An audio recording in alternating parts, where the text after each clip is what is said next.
Ladies and gentlemen, hello and welcome back to the channel. So it's the end of summer, and this is normally the start of spooky season for a lot of us horror lovers, and we have a whole host of upcoming horror movies. Some to look forward to, some will take multiple watchings, and most likely for us to gather our thoughts on them to give a direct opinion.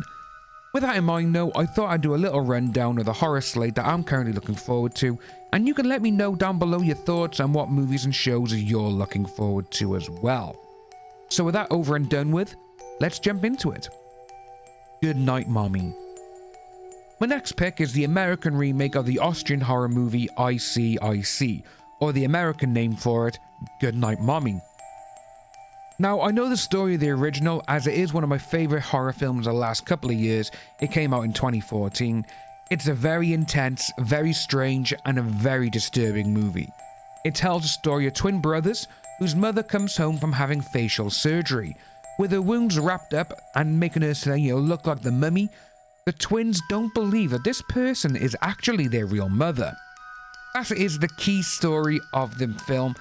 The story goes through many disturbing elements as well and ends with one hell of a twist, which if they do keep that twist for the remake, people who haven't seen the original, it's going to be one hell of a shocker for them. But this is coming to Amazon Prime on September the 16th, so if you do have Amazon Prime, you can watch it there and then. Pearl. If you haven't seen Ty West's X, then you really need to get on that ASAP. Pearl is a prequel to that movie, which will showcase how the old lady in X becomes the mass murderer that she is depicted as. Set in 1918 during the First World War, the movie is set to explore the origins of Pearl and how the farmhouse used in X for the adult movie making used to be a boarding house during the war. Pearl is seen to be taking care of her family, and with her hopes and ambitions set high and to become a movie star being washed away.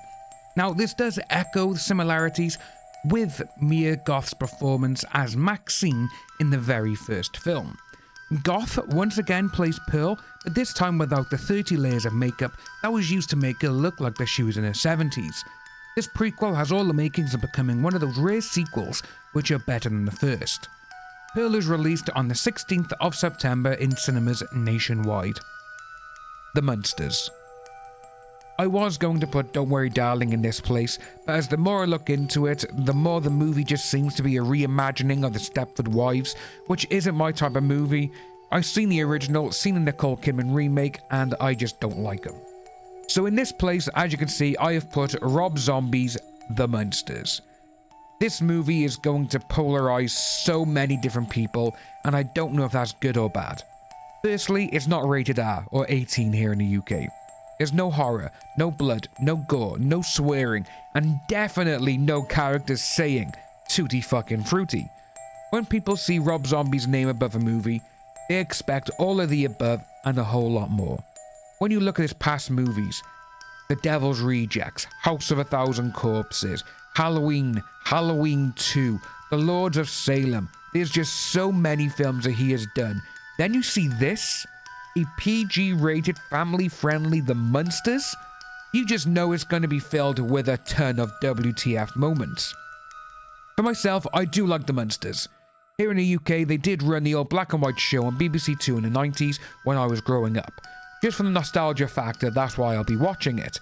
With the visuals in the trailer, just the way it just looks so kooky, it feels like I'm having an acid trip without taking acid. It's being released on physical media and the same day as it goes to Netflix, which is September 27th. Now, the last movie of September on my list, we have the awesomely amazing, I don't care if people hate it, Hocus Pocus 2. That's all I could say on that. It's a Halloween classic, but I just absolutely adore it and I cannot wait for it. Now we're going to move into October, the spookiest month of them all, and my favourite month after December. My first movie of October is none other than Terrifier 2. Art the Clown is back, people, and by God, just seeing the social media buzz surrounding this movie's premiere at Fright Fest last week, it seems to be a horror, gore-filled masterpiece. Art the Clown is one of the biggest faces in horror at this moment in time, just for his bright white face and black makeup. The first movie was insane and is probably one of the goriest, got some of the most insane kills that I've ever seen. This entry in the series sees Art the Clown coming back after being resurrected by a sinister being, and he is hunting for a brother and sister on Halloween night. The film's director, Damien Leone, he did get quite a bit of flack for the first movie, as it didn't really have a narrative, there was no story to it whatsoever. So when he announced the sequel, he spent more than 3 months writing a character-driven screenplay, which, going by the social media buzz, seems to have worked out well. This is going to be released on October 6th in cinemas in the States, and is going to be released on Blu-ray here in the UK on October 24th, just in time for Halloween. The following day, October 7th, is one of my most anticipated movies in a long, and I mean a long time. The brand new iteration of Hellraiser. This is being released straight to streaming, which a lot of people, they have already voiced their opinion on it, saying, going straight to streaming, it's rubbish, it's this, it's not going to be great. Well, films that have gone to streaming recently in the last couple of years, some of them have been the best films that have ever been released. Hell, some of them have even been nominated for Best Picture Oscar, you know? That's how good these films have become. But with this Hellraiser, it is being directed by David Bruckner, who gave us The Night House, which I absolutely love. A lot of people didn't again, but it also gives people a horrible aftertaste.